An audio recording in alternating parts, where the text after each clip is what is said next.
ರಾಜ್ಯ ಸರ್ಕಾರವು ಮಾದಕ ದ್ರವ್ಯಗಳ ವಿರುದ್ಧ ಝೀರೋ ಟಾಲರೆನ್ಸ್ ನೀತಿಯನ್ನು ಘೋಷಿಸಿದ್ದು 2028 ಇಸ್ವಿ ಒಳಗಡೆ ಕರ್ನಾಟಕವನ್ನು ಮಾದಕ ದ್ರವ್ಯ ಮುಕ್ತ ರಾಜ್ಯವನ್ನಾಗಿ ಮಾಡುವವರೆಗೂ ನಿರಂತರ ಹೋರಾಟ ನಡೆಸಲಿದೆ. 30/6/2026 ಅಧಿಕೃತವಾಗಿ ಬೆಂಗಳೂರಲ್ಲಿ ಮಾದಕ ದ್ರವ್ಯ ವಿರೋಧಿ ಅಭಿಯಾನವನ್ನು ಸ್ಟಾರ್ಟ್ ಮಾಡಿದರು. with the concept Beda Bro. It's a very simple language yet a powerful statement. Beda Bro. ಈ ಅಭಿಯಾನದ ಮೂಲಕ ಯುವ ಜನರಿಗೆ ಸುಲಭವಾಗಿ ಅರ್ಥವಾಗುವ ಮತ್ತು ಅವರ ಮನಸ್ಸಿಗೆ ಹತ್ತಿರವಾಗುವ ಯುವ ಸ್ನೇಹಿಯಾಗಿ ಮೆಸೇಜನ್ನು ಕೊಡುವಂಥದ್ದಿದು.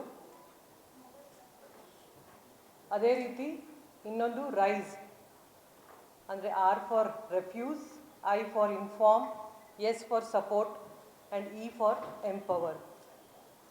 ಸೊ ಈ ಎರಡು ಅಭಿಯಾನದ ಅಡಿಯಲ್ಲಿ ನಾವು ಮತ್ತು ಮೈಸೂರು ಜಿಲ್ಲಾ ಪೊಲೀಸು ಜಂಟಿಯಾಗಿ ನೆಕ್ಸ್ಟ್ 3 ವಾರ ನಮ್ಮ ಹಲವಾರು ಕಾರ್ಯಕ್ರಮಗಳನ್ನು ನಾವು ಹಮ್ಮಿಕೊಂಡಿದ್ದೀವಿ. ಮೊದಲೇದಾಗಿ ಪ್ರೆಸ್ ಕಾನ್ಫರೆನ್ಸ್ ಜೊತೆಗೆ ಸೋಷಿಯಲ್ ಮೀಡಿಯಾ ಅವೇರ್ನೆಸ್ ಕ್ರಿಯೇಟ್ ಮಾಡೋದು. ಸೊ 2ನೇ ವಾರದಲ್ಲಿ ನಾವು ಒಂದು ಕಾಲೇಜನ್ನು ಫ್ಲ್ಯಾಗ್ಶಿಪ್ ಕಾಲೇಜನ್ನಾಗಿ ಸೆಲೆಕ್ಟ್ ಮಾಡಿಕೊಂಡು ಅಲ್ಲಿ ಅವೇರ್ನೆಸ್ ಕ್ರಿಯೇಟ್ ಮಾಡೋದು ಜಿಲ್ಲಾ ಆಡಳಿತ ಮಟ್ಟದ ಎಲ್ಲ ಅಧಿಕಾರಿಗಳೊಂದಿಗೆ.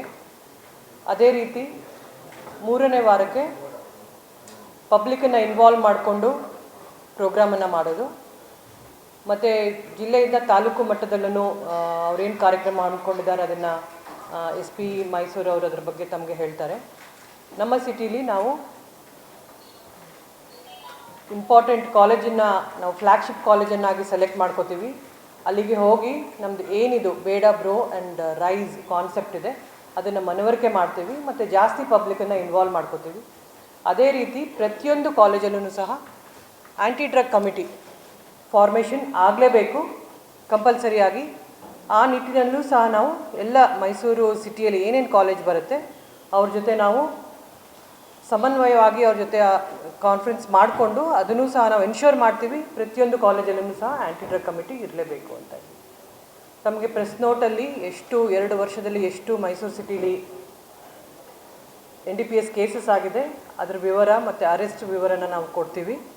ಅದ್ರ ಜೊತೆಗೆ ಮೈಸೂರು ಸಿಟಿಯಲ್ಲಿ ವಿಮುಕ್ತಿ ಅಂತ ಏನು ವಾಟ್ಸಪ್ ನಂಬರ್ ಇದೆ ಅದರಲ್ಲೂ ಸಹ ನಮಗೆ ಮೋರ್ ದೆನ್ 65 ಕಂಪ್ಲೇಂಟ್ಸ್ ಬಂದಿದೆ. ಅದು ಸಹ ಈಗ ಚಾಲ್ತಿಯಲ್ಲಿರುತ್ತೆ. ಅದ್ರ ಜೊತೆಗೆ ಏನು ಅನಾನಿಮಸ್ ರಿಪೋರ್ಟಿಂಗ್ ಡ್ರಗ್ ಆ್ಯಕ್ಟಿವಿಟಿ ಬಗ್ಗೆ ಏನೋ ಒಂದು QR ಕೋಡ್ ಮಾಡಿದ್ವಿ ಅದು ಸಹ ಚಾಲ್ತಿಯಲ್ಲಿರುತ್ತೆ ಎಲ್ಲ ಕಾಲೇಜಸಲ್ಲಿ.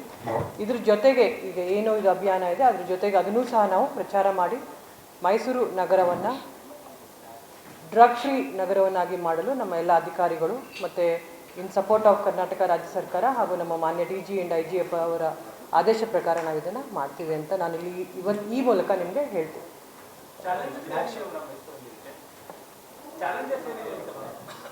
ನಾವು ಜಾಸ್ತಿ ಮಕ್ಕಳನ್ನ ರೀಚೌಟ್ ಮಾಡೋದು ಮಾಡ್ತೀವಿ ಅದನ್ನು.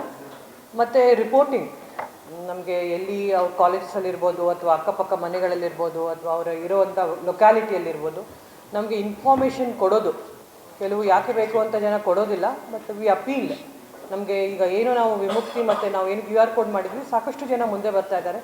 ಸಾಕಷ್ಟು ಕೇಸಸನ್ನು ನಾವು ಸಾಲ್ವ್ ಮಾಡಿದ್ದೀವಿ. ಕೆಲವನ್ನೆಲ್ಲ ನಾವು ಸೀಕ್ರೆಟಾಗಿ ಇಟ್ಟಿದ್ವಿ ಯಾಕಂದರೆ ಅವರು ರಿಕ್ವೆಸ್ಟ್ ಮಾಡ್ತಾರೆ ಕಾನ್ಫಿಡೆನ್ಷಿಯಲ್ ಆಗಿ ಇರಬೇಕು ಅಂತ ಹೇಳಿ ಪೇರೆಂಟ್ಸು. ಅದನ್ನು ಸಹ ನೋಡಿಕೊಂಡು ನಾವು ಮಾಡ್ತಾಯಿದ್ದೀವಿ. ಅದರ ಮಾಹಿತಿ ಈಗ ಆಲ್ರೆಡಿ ನಾವು 3 ಗುಂಡಾ ಆ್ಯಕ್ಟನ್ನು ಮಾಡಿದ್ದೀವಿ ಕಳೆದ 2 ತಿಂಗಳಲ್ಲಿ. ಮತ್ತು ಒಂದು PIT NDPS ಆ್ಯಕ್ಟನ್ನು ಸಹ ನಾನು ತಮಗೆ ಲಾಸ್ಟ್ ಪ್ರೆಸ್ ಮೀಟಲ್ಲಿ ಹೇಳಿದ್ದೆ ಅದು ಸಹ ಒಬ್ಬರ ಮೇಲೆ ಆಗಿದೆ. ಇನ್ನೂ 2 PIT NDPSನ ನಾವೀಗ ರೆಡಿ ಮಾಡ್ತಾಯಿದ್ದೀವಿ. ಹೌದು ಕಾಲೇಜಿನ ನಾವು ನಮಗೆ ಎಲ್ಲಿ ಈಗ ನಮಗೆ ಏನು QR ಕೋಡ್ ಮೂಲಕ ನಮಗೆ ಕಂಪ್ಲೇಂಟ್ಸ್ ಬಂದಿತ್ತು ಮತ್ತು ಅದರ್ವೈಸ್ ಎಲ್ಲಿ ಜಾಸ್ತಿ ಸ್ಟೂಡೆಂಟ್ಸ್ ಇದ್ದಾರೆ ಮತ್ತು ನಮಗೆ ಅನಿಸುತ್ತೆ ದೇ ಆರ್ ವಲ್ನರಬಲ್ ಅಂತ ಹೇಳಿ ಆ ಥರ ಕಾಲೇಜಸ್ ಒಂದು ಫ್ಲ್ಯಾಗ್ಶಿಪ್ ಅಂತ ತೊಗೊಂಡು ಅಲ್ಲಿ ಸ್ಟಾರ್ಟ್ ಮಾಡ್ತೀವಿ. But will reach out to all the colleges in Mysuru city. ಲಾಸಲ್ಲಿ ನಿಮಗೆ ಹೇಳಿದಾಗೆ ಎಕ್ಸ್ಟರ್ಮೆಂಟ್ ಮಾಡೋದು, ಗುಂಡಾ ಆ್ಯಕ್ಟ್ ಮಾಡೋದು ಮತ್ತು PIT NDPS ಮಾಡೋದು ನೀವು ಲೆಕ್ಕ ತಗೊಂಡ್ರೆ ಮೈಸೂರು ಸಿಟಿಯಲ್ಲಿ ಈ ವರ್ಷನೇ ಜಾಸ್ತಿ ಆಗಿರೋದು. ಇವನ್ನ ನಾವು ಡ್ರಗ್ ಪೆಡ್ಲರ್ಸ್ ಮೇಲೂ ರೌಡಿ ಶೀಟ್ ಓಪನ್ ಮಾಡ್ತಾ ಇದ್ದೀವಿ, ಇನ್ನೂವರೆಗೂ ಓಪನ್ ಮಾಡ್ತಾ ಇರಲಿಲ್ಲ. ಡ್ರಗ್ ಶೀಟರ್ ಮೇಲೂ ರೌಡಿ ಶೀಟ್ ಓಪನ್ ಮಾಡ್ತಾ ಇದ್ದೀವಿ.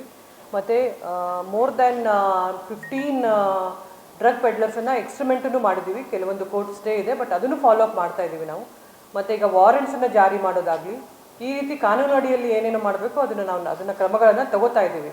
ನಿಮ್ಗೆ ಹೇಳಿರೋ ಹಾಗೆ ಕಳೆದ 2 ತಿಂಗಳಲ್ಲಿ 3 ಗುಂಡಾ ಆ್ಯಕ್ಟನ್ನು ನಾವು ಮಾಡಿದ್ದೀವಿ. ಅದು ಅಪ್ರೂವ್ನೂ ಆಗಿದೆ ನಮಗೆ ಗುಂಡಾ ಆ್ಯಕ್ಟ್. ನಿಮಗೆ ಗೊತ್ತಿರೋ ಹಾಗೆ ಮೋರ್ ದೆನ್ 21,000 ಕೋರ್ಟ್ಪಾ ಕೇಸನ್ನು ಹಾಕಿದ್ದೀವಿ. ಅದ್ರ ಬಗ್ಗೆನೂ ಕಮೆಂಟ್ ಮಾಡಿದರು, ಕೋರ್ಟ್ಪಾ ಕೇಸಸ್ ಅಷ್ಟೇ ಮಾಡ್ತಾ ಇದ್ದಾರೆ ಅಂತ. ಹಂತವಾಗಿ ಏನೇನು ಸಪೋರ್ಟಿಂಗ್ ಅಂತ ನಿಮ್ಗೆ ಅನಿಸುತ್ತೆ. ಕೆಲವು ಜನರು ನಮಗೆ ಸಿಗರೇಟ್ ಸೇರ್ತಾ ಇದ್ದಾರೆ, ಗಾಂಜಾ ಸೇರ್ತಾ ಇದ್ರು ಅಂತ ತಪ್ಪು ಮಾಹಿತಿನೂ ಕೊಡ್ತಾರೆ. ಈಗ ಅವರಿಗೆ ಈಸಿ ಆಗಿಬಿಟ್ಟಿದೆ. ಸೊ ಆ ತಪ್ಪು ಮಾಹಿತಿನ ಕೊಡಲಾರ್ದೆ ನಿಜವಾದ ಮಾಹಿತಿ ಕೊಟ್ಟರೆ ಡೆಫಿನೆಟ್ಲಿ ನಮಗೆ ಹೆಲ್ಪ್ ಆಗುತ್ತೆ. ಇಲ್ಲಾಂದರೆ ಸುಮ್ಮನೆ ಮನೆ ಮುಂದೆ ಯಾರು ಸಿಗರೇಟ್ ಸೇರ್ತಾ ಇದ್ದಾರೆ, ಗಾಂಜಾ ಸೇರ್ತಾ ಇದ್ದಾರೆ, ಆ ರೀತಿ ಕಂಪ್ಲೇಂಟ್ಸು ಜಾಸ್ತಿ ಬರ್ತಾ ಇದೆ. ಮತ್ತು ನಾವು ಯಾರು ಕಂಪ್ಲೇಂಟ್ ಮಾಡಿರ್ತಾರೆ ಅವ್ರಿಗೆ ಲೋಕಲ್ ಪೊಲೀಸ್ ಕಳಿಸ್ಬಿಟ್ಟು ಅವ್ರಿಗೆ ಮನವರಿಕೆನೂ ಮಾಡಿಕೊಡ್ತಾ ಇದ್ದೀವಿ. ತಾವು ನಿಜವಾದ ಕಂಪ್ಲೇಂಟ್ಸನ್ನು ಕೊಟ್ಟರೆ ನಮಗೂ ಹೆಲ್ಪ್ ಆಗುತ್ತೆ, ಅವ್ರಿಗೂ ಹೆಲ್ಪ್ ಆಗುತ್ತೆ ಅಂತೇಳಿ. ಮುಂದಿಂದು